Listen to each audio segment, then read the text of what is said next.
How are you? Oh, good, good. I'm LaRel. Thank you. Yes, with Barbie Fox Production. Great. Yeah, can you tell me some about the movie and what's your name? My name is Philip Kim. I'm Kim. the writer-producer of Downstream. Oh, perfect. Yeah. Can you tell me a little bit more about the movie? Yeah. The movie is, it takes place roughly around 2030. We don't actually say the date, but about 7 years prior to the present day of this movie, the supply of oil had collapsed in all over the world, and which caused a chaos in society, causing basically a collapse in society. So we follow our protagonist Wes through a desert landscape where he looks for potentially a mythical city called Plutopia that's run on cold fusion. So you know, you'll have to watch the movie to see if he finds out if it's a mythical city or not. But basically, it's you know, we're in Lordsburg, New Mexico.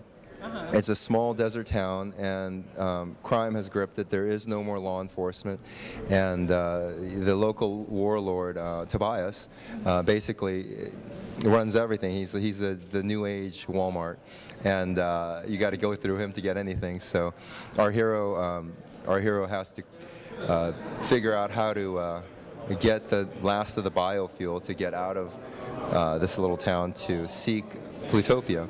And then, you know, of course, on the way, he takes his girl, too, so. Oh, okay, so he's seeking Plutopia, and what is Plutopia in the movie? What's that represent? Plutopia is like the New Jerusalem. Prior to the fall, you know, it wasn't like it was a mystery. The society was in unrest. There were disruptions in fuel supplies and fuel sales, and so a private corporation called ESA started developing a town that was run on cold fusion, thus the name Plutopia. But then the world came to a collapse because you know, it's never convenient, it's never scheduled, the collapse of society. So what inspired you to write this movie? Well, you know, I was about 2 years ago, I had just come off of another film called Radio Free Albemarle, and I think a barrel of oil was at $140 or $150 a barrel, and I was staring at my children, and I just realized there really is not an alternative to this thing. And I was, you know, seeing a story of what kind of world he would actually inherit, and it terrified me. So I kind of locked myself up into that nightmare and wrote the story. Okay, and who are the main actors in this? No, they were not. They were not. Yeah. Maybe someday, but not that one. Yeah. Okay, and this is what is your you know, plans for the future? What can we expect from you? Well, I own a magazine called Famous Monsters of Filmland. It's a 52-year-old magazine, or the magazine's not 52 years old, but it's a 52-year-old indelible mark. And I took it over about 2.5 years ago, and we are going to revive it. We are going to bring the spirit of indie film back through this magazine, and I'd like to see a lot of other young filmmakers be inspired to make great content and not really have to be under the thumbs of the you know, studio system. So. Right. Yeah. Okay, well, thank you so much. I'm Sarah in the film. You Sarah? Yes, one of the few women left behind. Yes, indeed. Okay, so I guess everybody's after you in the movie. Yes, it's very much an ongoing chase. Oh, yes. Okay, so did you have to do a lot of, you know, studying on this character? And you know, I think it's sort of a lot of most women's most vivid fears, and I sort of pulled on that, and I think it was sort of just getting back to basics, you know, food, water, shelter, love, somebody to be kind to you, and drawing on that. So. Right. Okay. Well, thank you so much. Okay, so tell me about your character in the movie. I play Wes, and Wes is a young man that's struggling to survive in a world that's very desolate and dreary, and you know, I think a big part of the character that I tried to portray through his words was someone that was still very much a child, was never able to like really mature into an adult. Okay. So it's like everybody finding for themselves in this movie? Pretty much. And then at some point you kind of bleed over into what it is to be human again. And that's, I think, the whole point of the film, is to, you know, even in the worst situation, the worst scenario possible, we're all human and we still need, you know, that connection. Yes, and I just want to say it took me many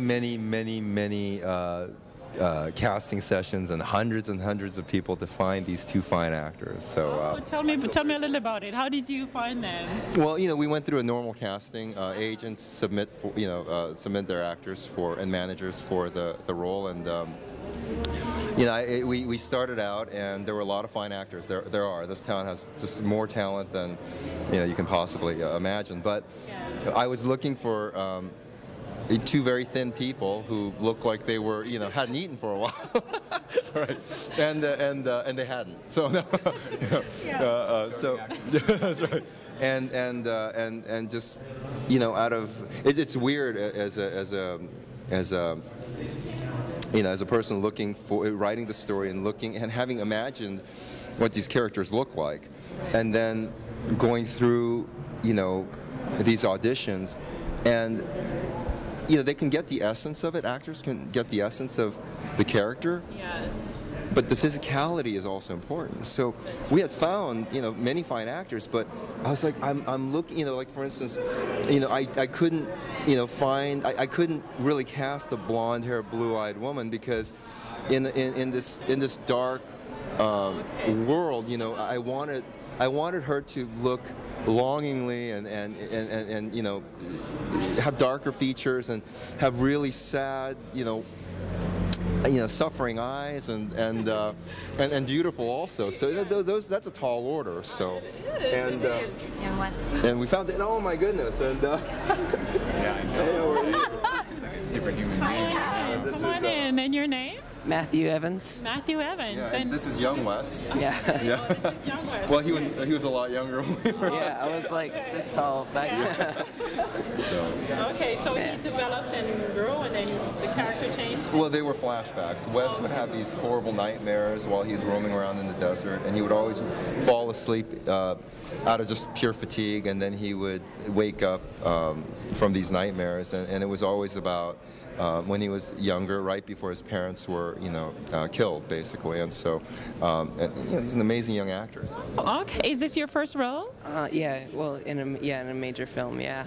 Oh, well, I'm looking forward to seeing you. Is there anything planned for the future? Any other movies? Well, I got a part in a film called Bad Teacher with Cameron Diaz recently. That was really cool. Fun. That was really cool. So that's like the next big thing.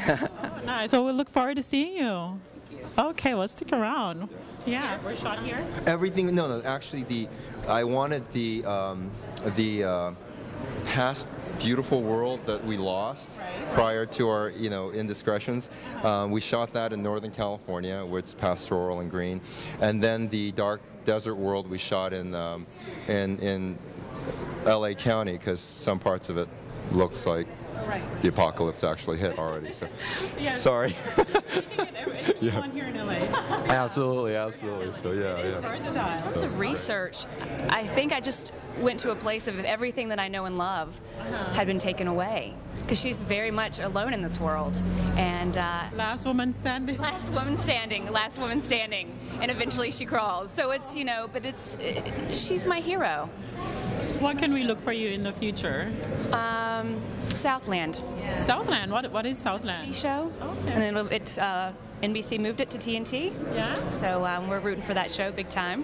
Oh, nice. What is it about? It's a show based on the LA cop scene, and tremendous cast and crew, tremendous actors. Could not be more grateful to have had that experience. They were just a joy. Mackenzie. Yeah. Yes, Ben McKenzie, Michael Cudlitz, primo, fantastic. Very good. Thank you so much for talking. Nice meeting you. Okay. Okay. Bye-bye.